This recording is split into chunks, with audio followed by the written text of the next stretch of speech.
দেশের ঐতিহ্যবাহী ক্লাব আবাহনী লিমিটেডের ট্রফি চুরি হওয়া লজ্জাজনক বলে মনে করেন বিসিবির পরিচালক খালেদ মাহমুদ সুজন।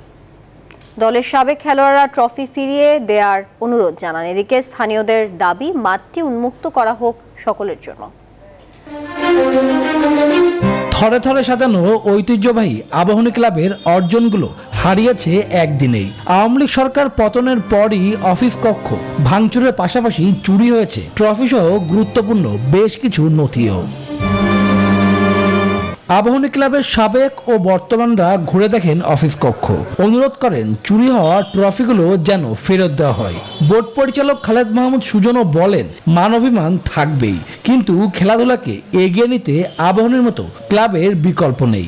ইস্পাহানি পার্বণ, চিনিগুড়া চাল, অনন্য ঘ্রাণে, উৎসবে, আয়োজনে।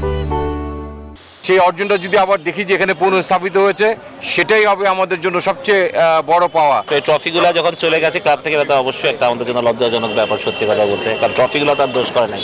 হকির আইকন আব্দুস সাদেকও আবাহনী ক্লাব আক্রমণ দেখে মর্মাহত। আমি আপনাদের সবাইকে অনুরোধ করব, সবাইকে আপনাদের মাধ্যমে জানার চেষ্টা করব যে এই সব ট্রফিগুলো যাতে দয়া করে ক্লাব প্রাঙ্গণে ফেরত দেওয়া হয়। এদিকে আবাহনীর কর্তাদের দেখে উত্তেজিত হয়ে ওঠেন স্থানীয়রা। তাদের দাবি সকলের জন্য আবাহনী মাঠ উন্মুক্ত করে দেওয়া হোক। সাবেক ফুটবলার আব্দুল গাফফার জানিয়েছেন স্থানীয়দের দাবি মেনে নেওয়া হবে। সবার মাঠ, আমরা এই মাঠে ছোটবেলাতে বড় হয়ে খেলাধুলা করছি। আজকে এই মাঠে আমাদের ঢুকতে হইলে পারমিশন লাগে। সবাই আসবে, এখানে প্রত্যেকে আসবে, মাঠ খোলা থাকবে। আগামী দিনে এই আবাহনী ক্লাব লিমিটেডকে আরো কিভাবে গড়া যায়, সবাইকে নিয়ে কাজ করা যায়, সেইভাবে আমরা এগিয়ে যাব।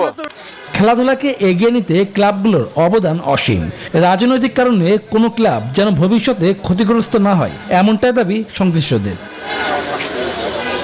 শুভদেবনাথ, নিউজ 24, ঢাকা।